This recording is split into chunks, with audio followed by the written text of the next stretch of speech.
Moi, je travaille chez Mazars en tant que directrice des talents et la transformation RH. Derrière cet intitulé, on va dire que c'est toutes les actions qui concernent la marque employeur, le recrutement, le développement des talents, l'innovation RH aussi et l'accompagnement, donc notamment de la transformation de la fonction RH. On va en parler, c'est le sujet du jour aussi. Et aussi notamment la transformation de l'organisation pour répondre davantage aux nouvelles, aux attentes sociétales et sociales qui existent aujourd'hui. Donc moi je suis Éric Gelé, je suis le VP Sales Europe du Sud de Smart Recruiters. Bonjour Alexandre Brionier, donc je suis CEO de Workello. Workello, on a un outil qui va aider les entreprises à réinventer leur intégration, les intégrations dans l'entreprise, les mobilités et également les départs. On est à la fois une plateforme digitale et aussi un accompagnement, puisqu'on va aider à construire des parcours avec nos entreprises clientes.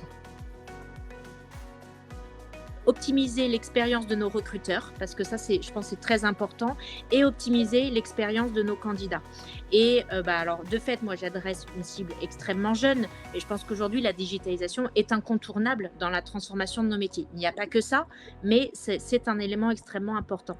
Et donc, ça fait déjà, je dirais, 2-3 ans qu'on a initié un ensemble de transformations avec une plateforme de start-up avec lesquelles on travaille pour apporter une proposition de valeur qu'on estime beaucoup plus pertinente aujourd'hui à l'ensemble de nos candidats, avec effectivement beaucoup plus de contenu vidéo, de la cartographie, pouvoir géolocaliser très facilement là où on va se retrouver en entretien, et que nos candidats retrouvent en fait les bonnes pratiques qu'ils utilisent dans leur quotidien via Internet et l'ensemble du numérique. Les expérimenter, en fait, chez nous, c'est des gens qui sont déjà quelques années et qui donc, la plupart du temps, sont déjà en poste. Et donc, vont décider de quitter leur employeur actuel pour nous rejoindre. Et là, on voit que c'est extrêmement différent. C'est-à-dire qu'un collaborateur qui va décider d'accepter notre offre, on va attendre 3 mois. Et pendant ces 3 mois-là, eh bien, quelque part, lui, il est toujours quand même à l'écoute du marché. En tous les cas, il va être sollicité par d'autres futurs employeurs, etc. Et on constatait aussi, et c'est normal, un certain nombre parfois de désistements entre « je vais venir chez vous » et l'arrivée physique. Mais à partir du moment où ils ont signé leur contrat, eh bien, ils sont directement pré-onboardés donc, via la solution Workello, qui est totalement personnalisable, puisqu'on a totalement personnalisé notre parcours de pré-onboarding pour distiller tout le contenu qu'on souhaitait sur mesure. Donc par exemple, chaque semaine ils vont avoir une communication, ça peut être un mot du président, la présentation des membres du COMEX, un mot de leur équipe et du manager, et puis aussi des contenus de formation, déjà des toolkits pour que les premiers jours se passent bien, etc. Donc plus on va s'approcher de l'échéance d'arrivée physique, plus on va avoir aussi des contenus très opérationnels pour se retrouver les premiers jours. Si je caricature, je recrute beaucoup de jeunes diplômés qui vont arriver en volume en septembre. C'est un peu la rentrée comme à l'école. Bon. Et les jeunes diplômés, on sait comment ça fonctionne. Ils veulent rapidement trouver leur employeur.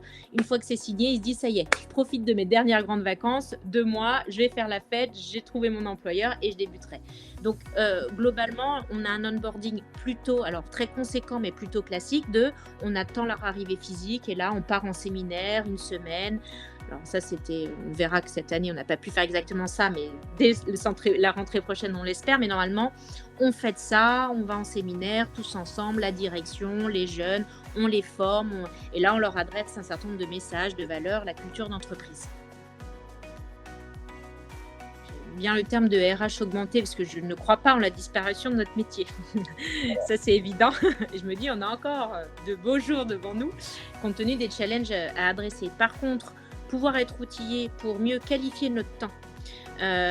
Aussi, automatiser, robotiser un certain nombre de tâches à plus faible valeur ajoutée, toujours pour avoir du temps plus qualitatif pour nos clients et nos prospects. Parce que moi, je pense qu'on est vraiment dans la prestation aussi de service. On doit avoir la satisfaction de nos clients, qu'ils soient candidats ou collaborateurs. Ça, c'est extrêmement important. Et je pense aussi que compte tenu, je disais en intro, des flux, parce que voilà, 1000 recrutements par an, c'est 60 000 candidatures rien que l'année dernière. Effectivement, Eric, ça a pris 30%, parce qu'on était 40 000 habituellement. On a 60 000 candidatures. Alors souvent, on dit, c'est pas un problème d'avoir...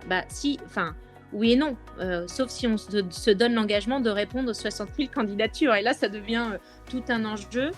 Comment trier 60 000 candidatures, des jeunes équipes. Donc aujourd'hui, les outils peuvent être fabuleux pour nous aider à aller plus vite, être plus pertinents dans nos décisions et donc d'être des meilleurs RH tout simplement.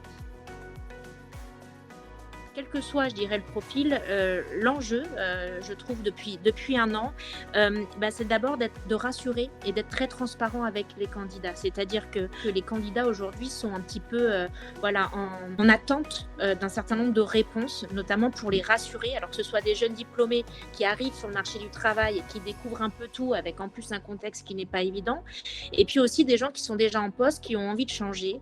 Et aujourd'hui, on est très questionner sur, est-ce que ce n'est pas dangereux? Est-ce que ce n'est pas risqué pour moi venir vous rejoindre compte tenu du contexte? Et donc, je pense qu'il y a de discussions à avoir avec les candidats pour déjà les rassurer sur l'organisation qu'ils vont rejoindre et qu'ils ne prennent pas un risque parce que sinon, ça ne leur donne pas envie de venir.